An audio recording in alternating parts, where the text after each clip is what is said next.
नमस्कार बच्चों, कैसे हैं आप सब। आशा करती हूँ आप सभी अच्छे होंगे, स्वस्थ होंगे, खुश होंगे और अपनी पढ़ाई भी अच्छे से कर रहे होंगे। तो जैसा कि आप सभी जानते हैं, मैं हूँ आपकी हिंदी की अध्यापिका और मैं स्वागत करती हूँ आप सभी का आईसीटी वर्चुअल क्लासरूम में। और आज हम यहाँ पर एकत्रित हुए हैं पढ़ने के लिए क्लास 9th की हिंदी। क्लास 9th की हिंदी में आज हम पढ़ेंगे हमारे क्षितिज पाठ्य पुस्तिका भाग 1 के काव्य खंड का पाठ 2।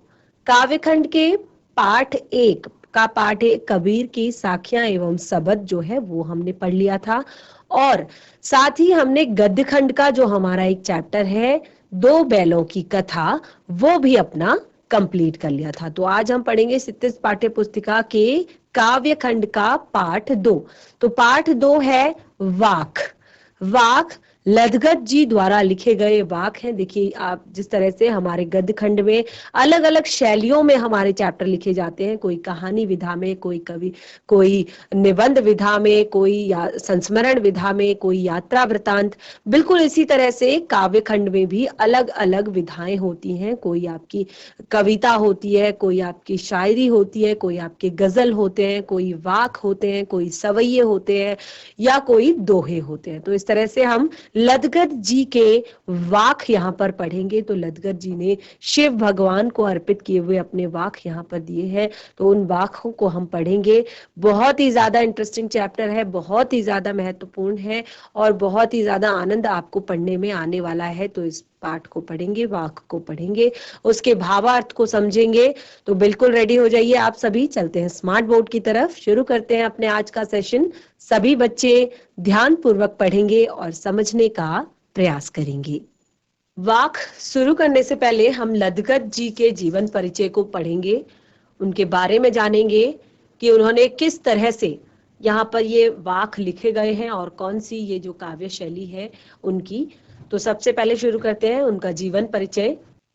लदगत जी के वाक और उनका जीवन परिचय यहाँ पर हम पढ़ेंगे। तो कश्मीरी भाषा की लोकप्रिय संत कवयित्री, देखिए कश्मीरी भाषा की है लोकप्रिय संत कवयित्री है लदगत जी। जन्म 1320 के लगभग कश्मीर स्थित पंपोर के सिमपुरा गांव में हुआ था।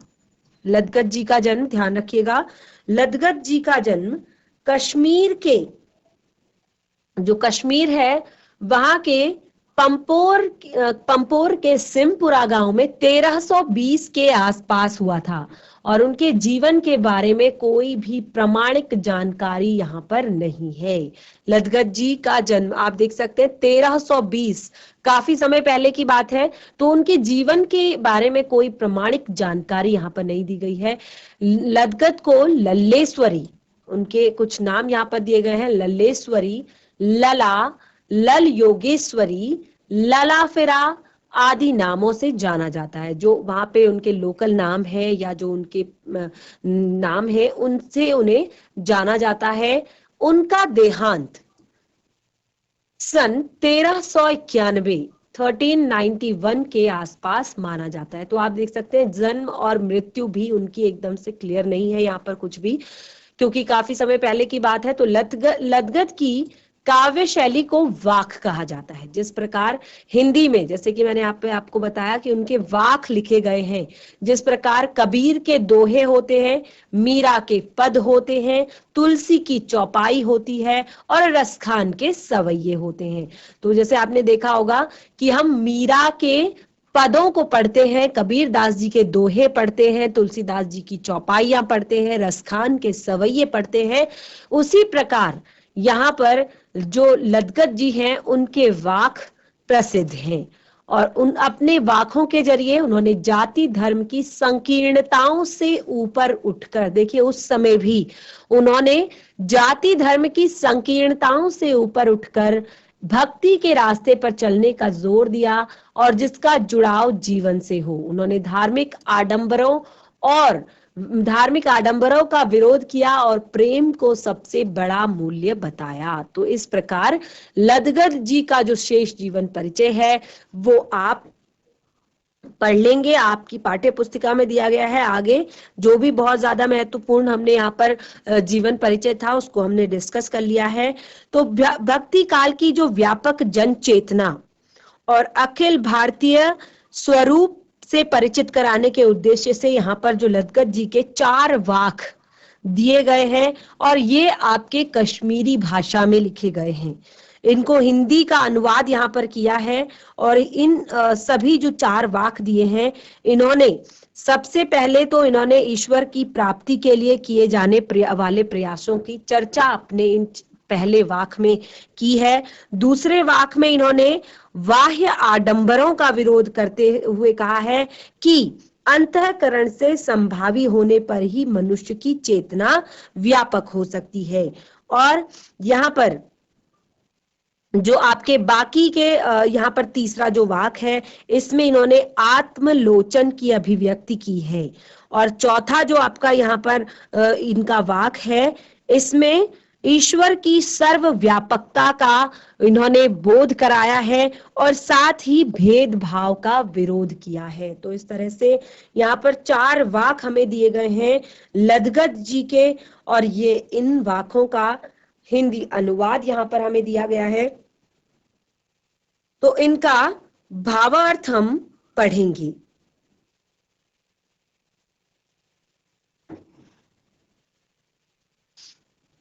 शुरू करते हैं अपने पहले वाक से। तो जैसे कि मैंने आपको बताया, जो यहाँ पर पहला जो वाक है, इसमें यहाँ पर प्रस्तुत कवयित्री ने ईश्वर को ढूंढने के लिए उन्होंने बताया है कि आपको ईश्वर को ढूंढने के लिए कहीं भी जाने की जरूरत नहीं है, कहीं भी दूर दूर तक आपको जाने की जरूरत नहीं है। और जब उनका मिलन ईश्वर से हो जाएगा, देखिए आगे जब पढ़ेंगे तो आपको सारी चीजें क्लियर हो जाएंगी। रस्सी कच्चे धागे की खींच रही मैं नाव, जाने कब सुन मेरी पुकार, करें देव भव पार। बहुत ही प्यारी पंक्तियां। रस्सी कच्चे धागे की खींच रही मैं नाव, जाने कब सुन मेरी पुकार, करें देव भव सागर पार।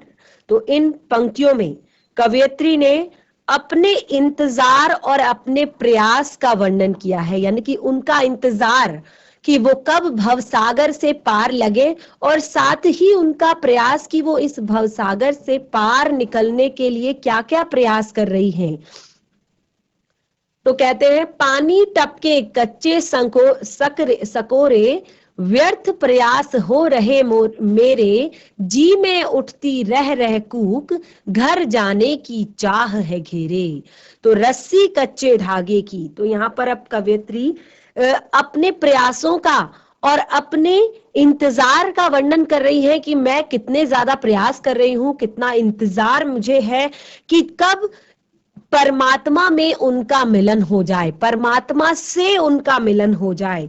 तो इस तरह से कवयित्री कह रही है कि मैं इस कच्चे धागे की रस्सी से, कच्चे अपने जो सांसों की जो एक धागा है जिसको उन्होंने कच्चा धागा कहा है। कच्चा धागा यानी कि ये कभी भी टूट सकता है, क्योंकि जो व्यक्ति संसार में आया है उसका जाना निश्चित है। तो ऐसे कच्चे धागे की जो ये रस्सी है, इससे मैं अपने जीवन की नाव को खींच रही हूं। तो न जाने कब सुन मेरी पुकार, करें देव भव सागर पार। इस तरह से कच्चे घड़े से पानी टपके कंचे सकोरे, व्यर्थ प्रयास हो रहे मेरे, जी में उठती रह रहे हुक, घर जाने की चाह है घेरे। जिस तरह से कच्चे घड़े से पानी टप टप करके कम होता जाता है, तो उसी प्रकार कवयित्री कह रही हैं कि मेरा जीवन भी हर वर्ष कम होता जा रहा है, मेरे जीवन का एक एक साल कम होता जा रहा है, और इस कारण मेरी जो व्याकुलता है, जी में उठती रह रहे हुक, घर जाने की चाह है घेरे। मेरी जो व्याकुलता है वो और बढ़ती जा रही है, और बढ़ती जा रही है कि ईश्वर कब मेरी पुकार सुनेंगे, जाने कब सुन मेरी पुकार। हे ईश्वर, आप कब मेरी पुकार सुनेंगे, कब मुझे इस भवसागर से पार लगाएंगे, इस संसार रूपी भवसागर से मेरा बेड़ा पार लगाएंगे, क्योंकि मेरे जीवन की जो जीवन का जो मेरे समय है, वो जिस तरह से कच्चे घड़े से पानी की बूंद रिसती रहती है, टपकती रहती है और घड़े में पानी कम होता है और एक दिन पानी समाप्त हो जाता है, इसी तरह से मेरी आयु जो है, उम्र जो है, मेरा जीवन जो है वो कम होता जा रहा है और इस तरह से मेरी व्याकुलता बढ़ती जा रही है। व्यर्थ प्रयास हो रहे मेरे, जितने भी मैं प्रयास कर रही हूं, जितने भी मैं कोशिशें कर रही हूं, वो सारे मेरे व्यर्थ जा रहे हैं और मुझे जीवन से, इस संसार रूपी भवसागर से मुक्ति नहीं मिल पा रही है। तो यहाँ पर कवयित्री ने आत्मा के, परमात्मा के निकट जाने वाले अपने प्रयासों को कच्चे धागे से खींचे जाने वाली नाव के रूप में बताया है कि जो जो मैं प्रयास कर रही हूं, ये एक उस तरह से है जैसे कच्चे धागे की नाव होती है। अर्थात मेरा भवसागर से पार निकलना इस तरह से हो गया है जैसे मैं कच्चे धागे की नाव से, कच्चे धागे की नाव से, रस्सी से उसे खींच रही हूं और वो कभी भी टूट सकती है। और उन्होंने यहाँ पर कच्चा धागा इसीलिए प्रयोग किया है क्योंकि मनुष्य हमेशा के लिए इस धरती पर नहीं रहता है, वो कभी न कभी उसे इस धरती से जाना होता है, अपने इस शरीर को त्यागना होता है। तो जितने भी समय और ये समय जो है धीरे धीरे निकलता रहता है, प्रभु मिलन के लिए, भगवान की भक्ति के लिए, भगवान की शरण पाने के लिए किए गए प्रयास असफल हो रहे हैं और अब उनको लगता है कि उनका समय समाप्त होने वाला है, अर्थात वो मृत्यु के नजदीक खड़ी है और शायद कि इसी तरह इन प्रयासों से ही उनका समय समाप्त हो जाएगा, उनकी मृत्यु हो जाएगी और वो प्रभु से नहीं मिल पाएंगी। इसीलिए उनका हृदय बहुत ज्यादा व्याकुल है, तड़प रहा है, क्योंकि वो भगवान के घर जाना चाहती हैं। उन्होंने बहुत सारे प्रयास किए हैं अपने इस जीवन को अच्छा बनाने के लिए, अर्थात वो बहुत ज्यादा भक्ति में लीन रहना चाहती हैं ताकि उन्हें मोक्ष की प्राप्ति हो सके। तो वो कहती है घर जाने की चाह है घेरे, उन्हें ईश्वर के घर जाना है और ये चाह उन्हें घेरे हुए है। आगे कहते हैं खा खा कर, अगला वाक है बहुत ही प्यारा, बहुत ही सुंदर, अगर आप अर्थ समझेंगे तो आपको बहुत अच्छा लगेगा पढ़कर। खा खाकर कुछ पाएगा नहीं, न खाकर बनेगा अहंकारी। देखिए दोनों चीजें यहाँ पर क्लियर की है। खा खाकर कुछ पाएगा नहीं, न खाकर बनेगा अहंकारी। सम खा तभी होगा संभावी, खुलेगी सांकल बंद द्वार की। बहुत प्यारी पंक्तियां, छोटी सी पंक्तियां हैं लेकिन अर्थ आप समझेंगे तो आपको बहुत ही अच्छा लगेगा। खा खाकर कुछ पाएगा नहीं, तो कवयित्री हमें बताती है कि खा खाकर, अब यहाँ पर खाने का अर्थ ये नहीं है कि आप बहुत सारा खाएंगे, बहुत सारा खाएंगे, बहुत सारा खाएंगे। खाने का अर्थ यहाँ पर है कि अगर आप सांसारिक मोह में डूबे रहेंगे, संसार की विषय वासनाओं में लगे रहेंगे, हमेशा अपने लिए जोड़ते रहेंगे, जोड़ते रहेंगे, जोड़ते रहेंगे, जोड़ते रहेंगे, खा खाकर कुछ पाएगा नहीं। कितना भी जोड़ लो, कितने भी आप संसाधन इकट्ठे कर लो, सांसारिक सुख इकट्ठा कर लो, उससे आपको अंत में कुछ मिलने वाला नहीं है। अंत में वो सारी चीजें आपकी यहीं की यहीं धरी रह जाएंगी। खा खाकर कुछ पाएगा नहीं, लास्ट में आपको कुछ नहीं मिलने वाला, क्योंकि खाली हाथ आए थे और खाली हाथ जाना है। तो जितनी भी विषय वासनाएं इकट्ठी कर लो, जितना भी सांसारिक मोह रख लो, जितने भी सुख के संसाधन इकट्ठे कर लो, लास्ट में कुछ मिलने वाला नहीं है।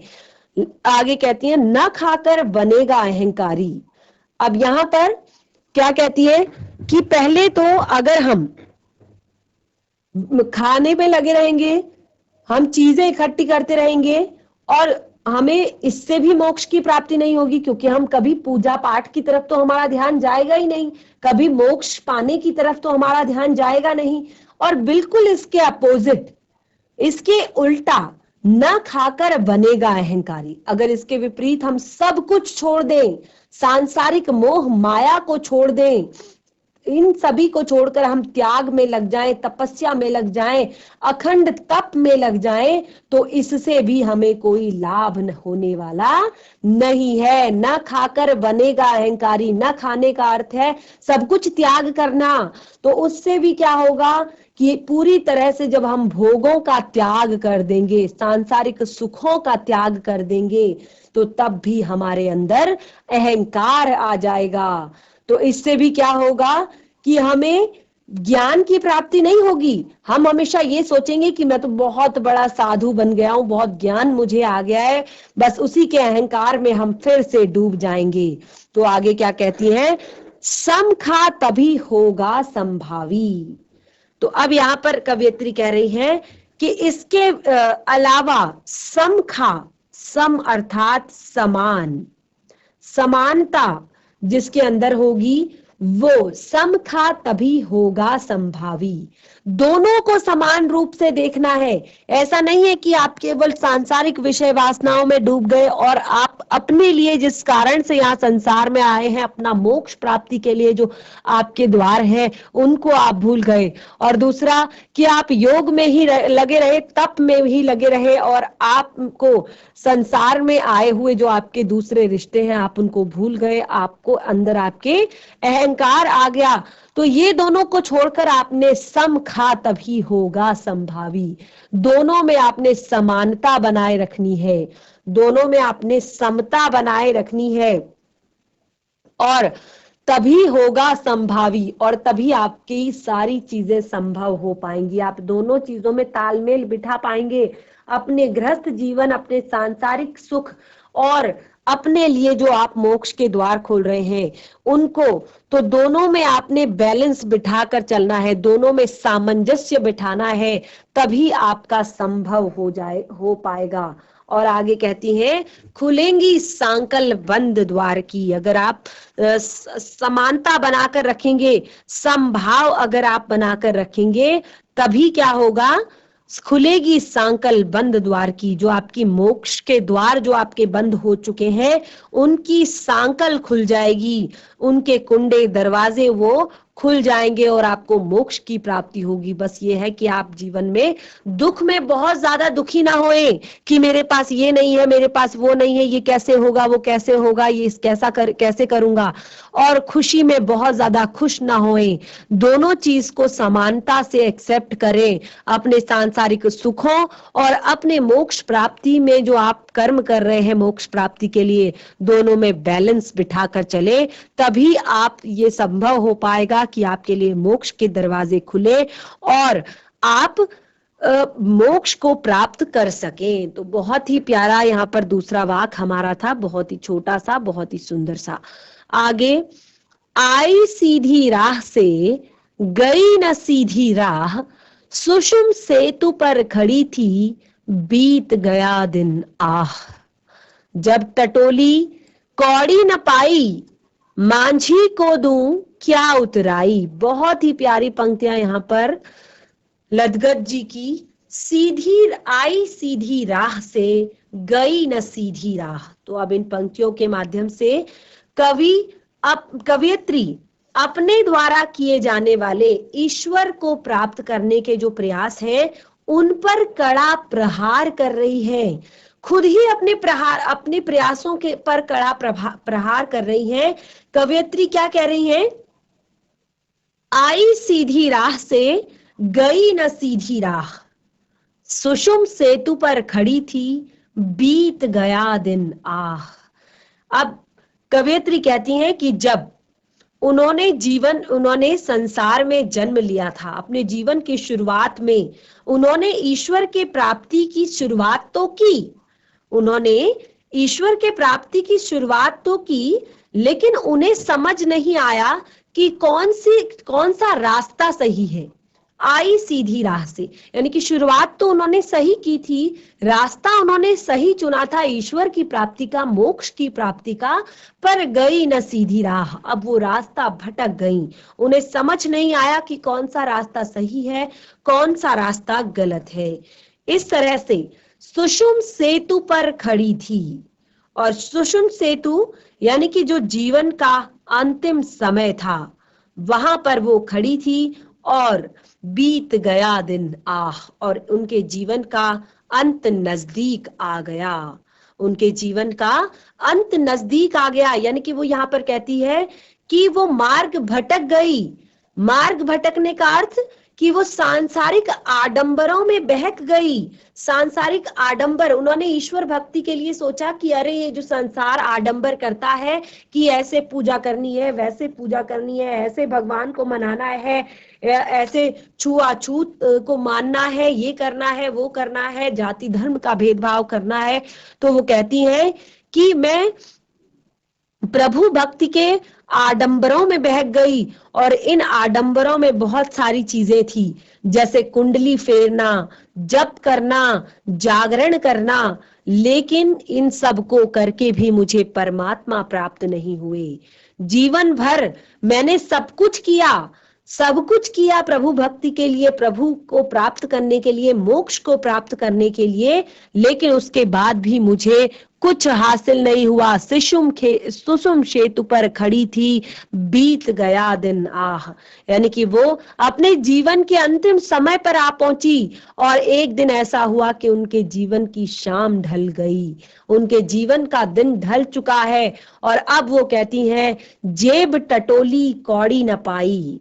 वो कहती हैं कि मैंने देखना चाहा अपनी जेब को टटोल कर कि मैं क्या, जब मैं भगवान के पास जाऊंगी, मेरा जीवन का अंतिम समय नजदीक आ गया है, और जब मैं भगवान के पास जाऊंगी तो मैं क्या दूंगी उन्हें, मैं क्या कहूंगी कि मैंने क्या किया संसार में आकर, क्या है मेरे पास उनको देने के लिए, क्या कुछ मेरे ऐसे कर्म है, क्या कुछ ऐसा मेरा काम है जीवन में जो मैंने किया, मैं क्या कुछ उन्हें बताऊंगी। तो जेब टटोली कौड़ी न पाई। वो कहती हैं, उन्होंने जब अपने आप को टटोला, अपने अंदर झांका, तो कहते हैं कौड़ी न पाई, अर्थात कुछ भी ऐसा ना लगा जो भगवान को समर्पित करने लायक हो, भगवान को देने लायक हो। एक कौड़ी तक उनके अंदर नहीं थी। अब कहती है, मांझी को दूं क्या उतराई, अब मैं क्या समर्पित करूं भगवान को कि ये है मेरे जीवन का सारा कर्म, ऐसा मैंने किया है अपने जीवन में, ये अच्छे काम मैंने किए हैं,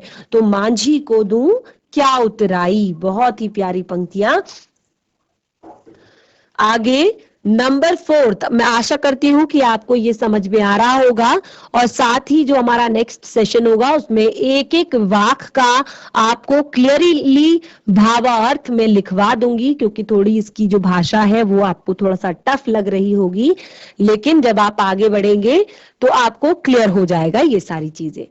अगला अंतिम वाक्य है नंबर 4, थल थल में बसता है शिव ही, भेद न करता कर क्या हिंदू मुसलमान, ज्ञानी है तो स्वयं को जान, वही है साहिब से पहचान। बहुत ही प्यारी पंक्तियां।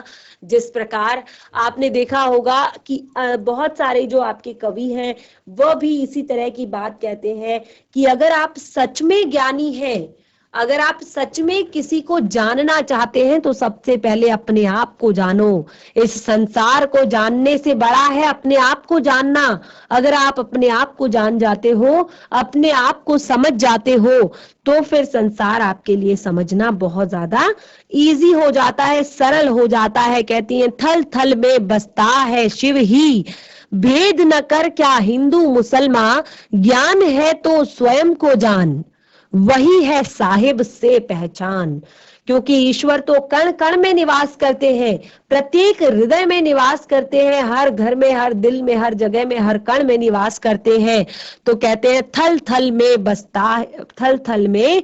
बसता है शिव ही। तो कवित्री अब यहाँ पर समाज में व्याप्त सबसे मेन जो बुराइयां हैं, हिंदू मुस्लिम से जुड़ी हुई, जाति धर्म से जो जुड़ी हुई बुराइयां हैं, उनके बहिष्कार का संदेश दे रही है। और कहती है कि अगर तुम्हें ईश्वर को ढूंढना ही है, तुम ये ना सोचो कि ईश्वर मंदिर में मिलेगा, या ईश्वर मस्जिद में मिलेगा, या ईश्वर मेरे घर में मिलेगा, या तेरे घर में मिलेगा। ईश्वर को अगर सच में ढूंढना है तो ईश्वर हर जगह बसा हुआ है, चाहे वो जल में हो, चाहे वो थल में हो, चाहे वो आकाश में हो, चाहे वो प्राणी में हो, चाहे वो कण में हो, चाहे वो नदी में हो, चाहे वो हवा में हो, चाहे हर चीज में हो। तो ईश्वर तो जल थल में बसता है, थल थल में बसता है, भेद न कर क्या हिंदू मुसलमान।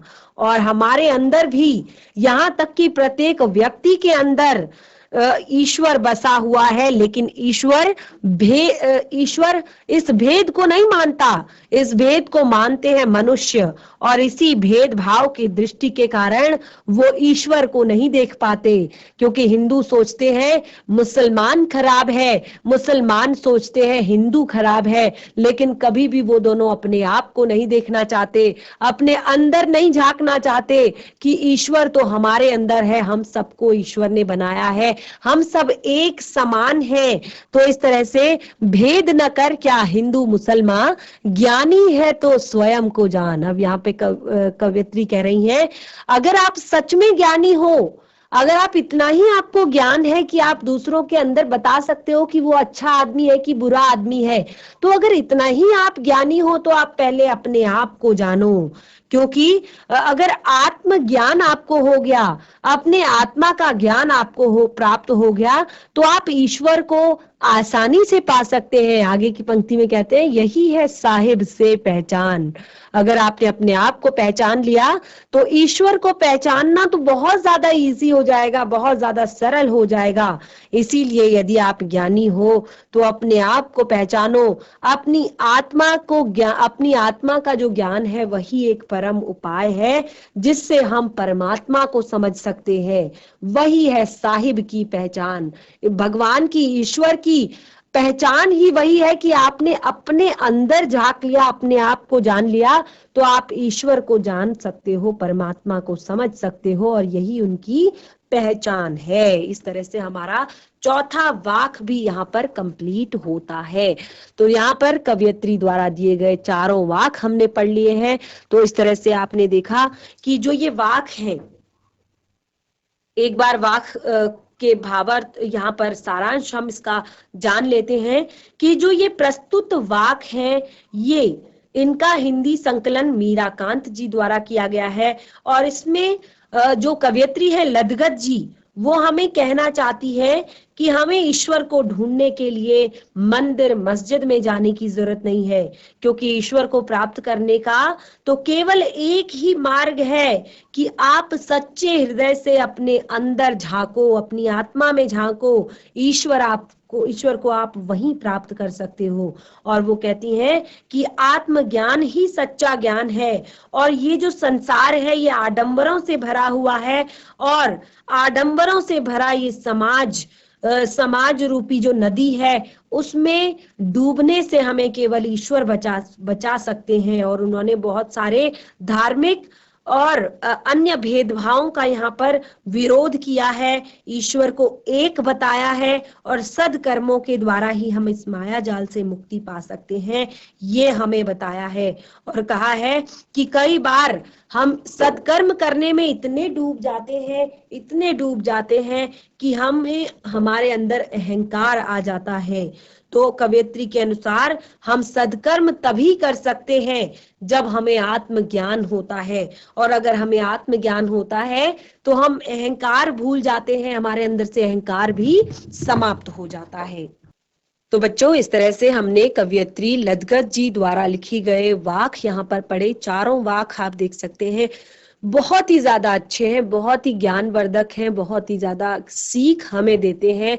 तो आपने वाक पढ़ लिए हैं, भावार्थ भी आपने समझ लिया है। जो नेक्स्ट हमारा सेशन होगा उसमें हम वाकों के भावार्थ को आपको लिखवाएंगे, रिटन में लिखवाएंगे, आप लिखेंगे, क्योंकि वाक जो है बहुत इंपॉर्टेंट है आपका चैप्टर, और इनको हम भावार्थ को आपको लिखवाएंगे, साथ ही साथ पाठ से जुड़े हुए प्रश्नोत्तर भी हम करेंगे। तो इस पाठ को घर पर एक बार रिवाइज जरूर करें और इसके भावार्थ को लिखने की कोशिश अपनी नोटबुक में करें। तो आज का सेशन हमारा यहीं पे समाप्त होता है। हम मिलेंगे अपने नेक्स्ट सेशन में, तब तक के लिए धन्यवाद। आपका दिन शुभ हो।